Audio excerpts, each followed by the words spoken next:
శ్రీకాంత్ గారు చెప్పాలన్నా కానీ వారి అధినాయకుడి యొక్క ఆలోచన నిర్ణయంతోనే చెప్పాలి కదా. ఆయనే కదా తిప్పి కొడితే నెల 15 రోజుల్లో 2 నెలలు ఉంటుందేమో. ఈ మావిగాన్ కాన్సెప్ట్ వచ్చినప్పుడు ఆయన మీడియాతో మాట్లాడితే క్లియర్గా చెప్పేశారు కదా, నాకు ఇంత బడ్జెట్ దీని మీద పెట్టడం అనేది నా అభిమతం కాదు, కాబట్టి మేము వస్తున్నాము, వచ్చిన మొదటి రోజే మేము అమరావతిని ఆపేస్తున్నాము అని అంత క్లియర్గా క్లారిటీగా చెప్పేశారు.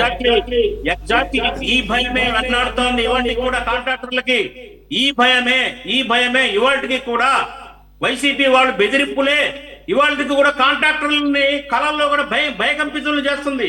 ఇవాళ కోటాను కోట్ల రూపాయలు ప్రభుత్వం నుంచి ఫండ్స్ రావాలి, వీళ్ళు ఇన్వెస్ట్ చేసి ఉంటారు, కొంత ప్రభుత్వం మొత్తం చెల్లించదు కదా కాంట్రాక్టర్లకి.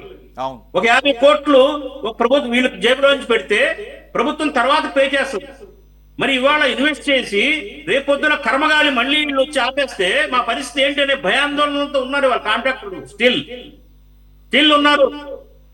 అందుకనే నమ్ముతున్నా వైసీపీ మిత్రుల్ని, మీరు ఇవాళకైనా యాక్సెప్టెన్స్ అయినా అమరావతికి ఒప్పుకుంటున్నారా, అమరావతిని అంగీకరిస్తారా, అడ్డంకులు సృష్టించకుండా ఉంటారా?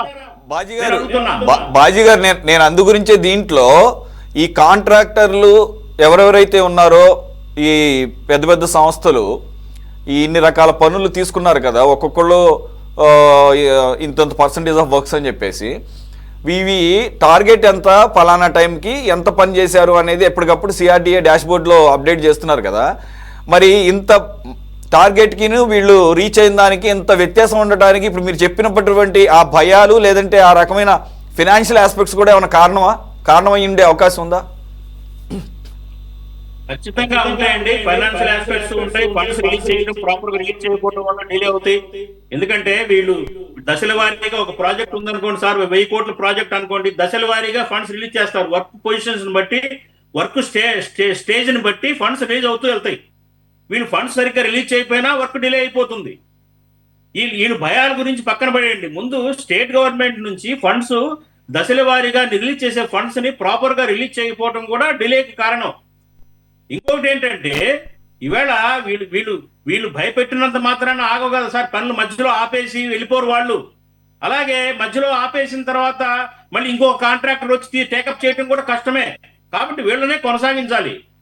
ఏ ప్రభుత్వం అయినా కానీ, ఏ నిర్మాణం అయినా కానీ ఒక కాంట్రాక్టర్ తీసుకున్న తర్వాత జనరల్ గా డిలే అవడం సహజం. 10 to 20% టైము కుషన్ టైం ఉంటుంది సార్ ఏ ప్రాజెక్ట్కి అయినా కానీ. వీళ్ళు అనుకున్న డెడ్ లైన్ టైం షెడ్యూల్ కంటే కూడా 10-20% కుషన్ పెట్టుకుంటారు.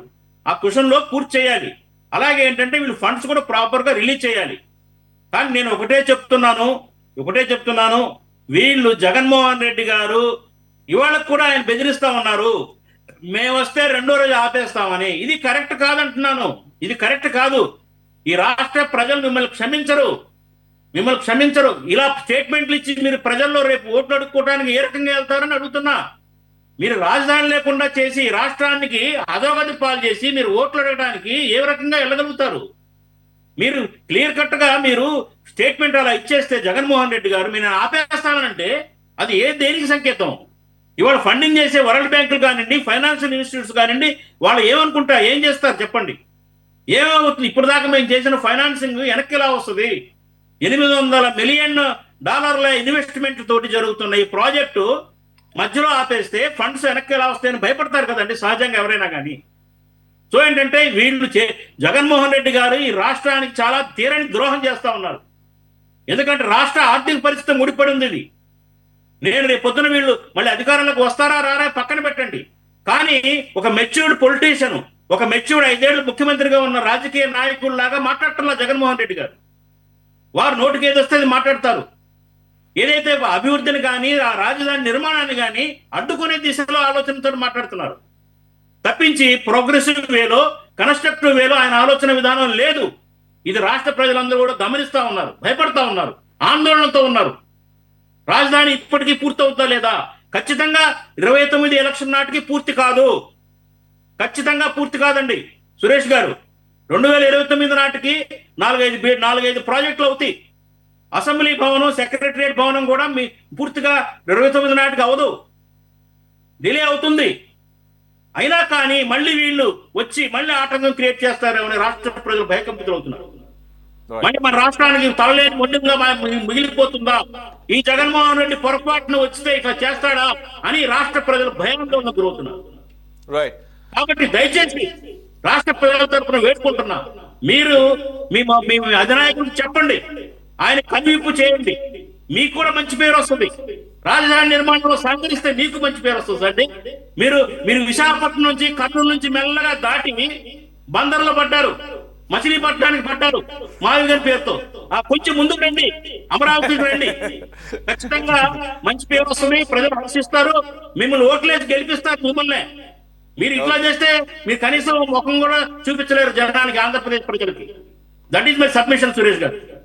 రైట్ బాజీ గారు, చూద్దాం మరి. ఇప్పుడు రీసెంట్గా కూడా ఆయన స్టాండ్ చెప్పేసిన తర్వాత మరి మీరు ఏదైతే కోరుకుంటున్నారో, లేకపోతే రాష్ట్ర ప్రజలందరూ కోరుకుంటున్నారో, లేకపోతే అట్లీస్ట్ ఈ అమరావతికి సంబంధించి ఈ ప్రాజెక్టుని సమర్థించే వాళ్ళు కోరుకుంటున్నారో, మరి అది ఆయన కన్సిడర్ చేస్తాడా? ఇంకా 2.5 సంవత్సరాల టైం ఉంది, చూద్దాం. పార్టీ పరంగా అయినా ఏమైనా ఒక నిర్ణయం తీసుకుంటారా అని చెప్పేసి.